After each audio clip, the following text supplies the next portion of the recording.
28 मार्च 2014 की रात सब कुछ मामूल के मुताबिक था। मलेशिया के कैपिटल कुआलालंपुर के इंटरनेशनल एयरपोर्ट से एक 777 बोइंग नाम के तैयारे ने उड़ना था। रात के तकरीबन 12:41 पर MH370 फ्लाइट कुआलालंपुर से बीजिंग के लिए उड़ान भरता है। इस तैयारे में टोटल 239 लोग अफराद थे, जिनमें से 227 लोग पैसेंजर्स, 12 लोग क्रू मेंबर्स और 2 पायलट शामिल थे। सब कुछ परफेक्टली नॉर्मल था, मौसम बिल्कुल साफ था, कम्युनिकेशन एक्टिव था, लेकिन जब प्लेन ने वियतनाम की एयर स्पेस में एंटर करना था, प्लेन MH370 वियतनाम की एयर स्पेस से गायब हो चुका था। ना पायलट की कोई इमरजेंसी कॉल हेल्प के लिए और ना ही कोई मेडे सिग्नल। इस जहाज में 2 पायलट्स थे, जिनमें से सीनियर पायलट का नाम ज़हीरी अहमद शाह था, जिनकी एज 53 साल थी और वो एक एक्सपीरियंस्ड पायलट थे। जबकि जूनियर पायलट का नाम फरीक अहमद था, जो कि अभी ट्रेनिंग सेशन पर थे। और जो 239 लोग सवार थे, उनका ताल्लुक 14 मुख्तलिफ ममालिक से था। 40 मिनट बाद 1:19 पर जहाज जब कुआलालंपुर के रडार सिस्टम से बाहर निकल रहा होता है, तब इसे Malaysian air traffic controller system की जानिब से कहा जाता है, Malaysian air traffic system 370 contact हो ची मिन 120.9 पॉइंट गुड नाइट, जिसके जवाब में कैप्टन ज़हीरी अहमद शाह की तरफ से कहा जाता है, गुड नाइट MH370। इसके तकरीबन 3 मिनट बाद ही यानी 1:21 पर प्लेन कुआलालंपुर के रडार सिस्टम से गायब हो जाता है।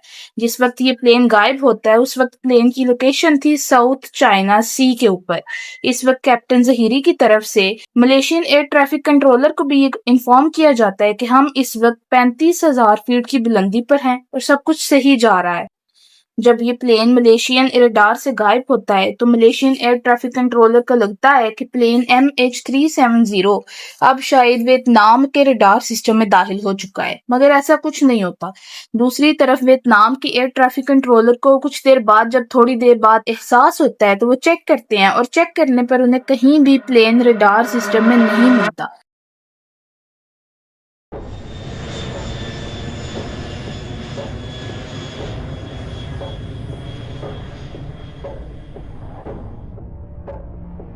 और मलेशिया 4 घंटे बाद जाके सर्च ऑपरेशन स्टार्ट करता है।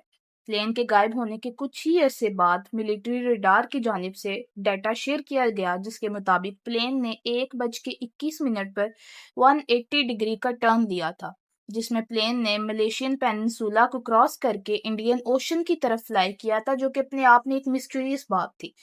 बेसिकली रडार सिस्टम दो तरह के होते हैं, प्राइमरी रडार सिस्टम और सेकेंडरी रडार सिस्टम।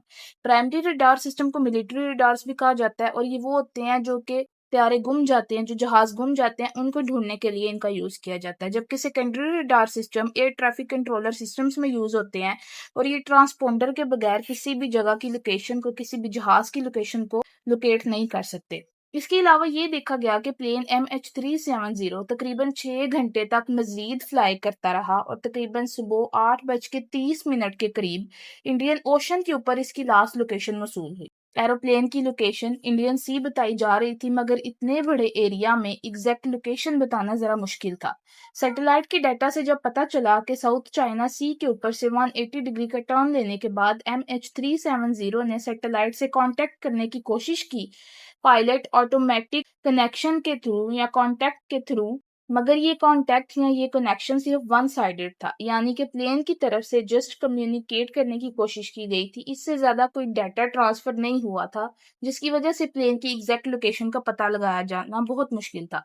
लेकिन साइंटिस्ट ने सोचा कि कुछ तो करना है, किसी तो तरीके से प्लेन को ढूंढना है, इसलिए उन्होंने कैलकुलेशंस के थ्रू सैटेलाइट और प्लेन के दरमियान कनेक्शन के थ्रू एंगल कैलकुलेट करके जब कैलकुलेशंस की, तो पता चला कि प्लेन की लास्ट लोकेशन मलेशिया के वेस्ट में स्ट्रेट ऑफ मलाक्का में बताई गई थी। कोई एग्जैक्ट लोकेशन नहीं थी, मगर कुछ ना होने से कुछ होना बेहतर था, इसलिए साइंटिस्ट की इस कैलकुलेशन को लास्ट ऑप्शन मानकर इस पॉसिबल लोकेशंस पर सर्च ऑपरेशन स्टार्ट कर दिए गए। सबसे पहला ऑपरेशन किया गया 8 मार्च से लेकर 15 मार्च 2014 तक साउथ चाइना सी पे। इस ऑपरेशन को करने वाले मलेशिया, चाइना और वियतनाम, ये 3 कंट्रीज शामिल थी, और इसमें कुआलालंपुर और बीजिंग के दरमियान के एरिया को सर्च किया गया, मगर कुछ भी हाथ नहीं लगा। दूसरा ऑपरेशन किया गया 15 मार्च से लेकर अप्रैल 2014 तक, जिसमें ऑस्ट्रेलिया के वेस्ट और साउदर्न इंडियन ओशन को छाना गया, मगर कुछ भी नहीं मिला। इस ऑपरेशन को किया गया था ऑस्ट्रेलिया के ज़रिए, जिसमें मलेशिया, चाइना और यूएसए ने भी सपोर्ट की थी। सबसे महंगा एविएशन ऑपरेशन किया गया अंडर वाटर सर्च, जिसका नाम था ATSB, जो कि 2014 से लेकर 2017 तक किया गया। ATSB basically stands for Australian transport safety bureau, और इसमें सोनार मैपिंग मेथड का यूज़ किया गया था, जिसमें होता ये है कि अंडर वाटर व्हीकल्स को यूज़ करके आप लोकेट करने की कोशिश करते हैं, या डीप सी ड्रोन्स वगैरह को यूज़ करते हैं, जो कि काफ़ी ज़्यादा एक्सपेंसिव था। इस ऑपरेशन में 120,000 किलोमीटर स्क्वायर इंडियन ओशन को सर्च किया गया। $160 मिलियन से ज्यादा का खर्चा आया, मगर फिर भी कुछ हाथ नहीं लगा। फिर 2015 में एक आइलैंड के किनारे पर फ्लैपन पाया गया, यानी कि मलेशियन एयरलाइन MH370 का एक पार्का। कुछ और चीजें भी डेब्रिस में पाई गई थी। डेब्रिस को बोइंग और मलेशियन अथॉरिटीज ने कंफर्म किया कि वाकई MH370 का ही डेब्रिस था। उसमें और भी फ्रेगमेंटेड पार्ट्स थे, लेकिन मेन बॉडी और कॉकपिट वगैरह उसमें शामिल नहीं था। सेकंड प्राइवेट सर्च की गई 2018 में, जिसमें ओशन को इनफाइनाइट तरीके से सर्च किया गया। इसमें यूएस बेस्ड कंपनी शामिल थी, लेकिन फिर मई 2018 में इसको ऑपरेशन को एंड कर दिया गया, क्योंकि इसमें भी कुछ हाथ नहीं था लगा, मेन बॉडी और कॉकपिट वगैरह में से कुछ भी नहीं मिला था। जो अभी करंट सिचुएशन है वो ये MH370 की कि कोई भी एक्टिव सर्च नहीं की जा रही। कैलकुलेशंस जो है वो अंडर द प्रोग्रेस हैं। ओशन को सर्च किया गया है, लेकिन कुछ भी हाथ नहीं लगा। अभी 2025 तक कहा जा रहा है कि 2025 में एक ऑपरेशन को स्टार्ट किया जाएगा, लेकिन अभी तक मलेशिया की अथॉरिटीज की तरफ से उसको अप्रूवल नहीं मिला। लेकिन इस सब में कुछ कॉन्स्पिरेसी थेरीज भी देखने को सामने आई। सबसे पहले ये कहा गया कि पायलट ने खुद सुसाइड करने के लिए जहाज को 180 डिग्री का टर्न दिया, शायद डिप्रेशन की वजह या किसी और रीजन की वजह से। लेकिन फिर एट द एंड इस चीज को रद्द कर दिया गया, क्योंकि जो कैप्टन पायलट से, जैसा कि हमने वीडियो के स्टार्ट में बात की, उनकी एज 53 ईयर्स थी और वो काफी ज्यादा एक्सपीरियंस थे। दूसरी थ्योरी ये आई कि किसी प्लेन को हाईजैक कर लिया गया है, लेकिन इसमें कोई भी पॉलिटिकल मैसेज या कोई गवर्नमेंट की तरफ से डिमांड नहीं रखी गई थी प्लेन में हाईजैकर्स की तरफ से, जिस वजह से इस थ्योरी को भी रद्द कर दिया गया। तीसरी कॉन्स्पिरेसी थ्योरी ये सामने आई कि मैकेनिकल फेलियर हो गया होगा, डीप्रेशराइजेशन की वजह से या ऑक्सीजन की कमी की वजह से।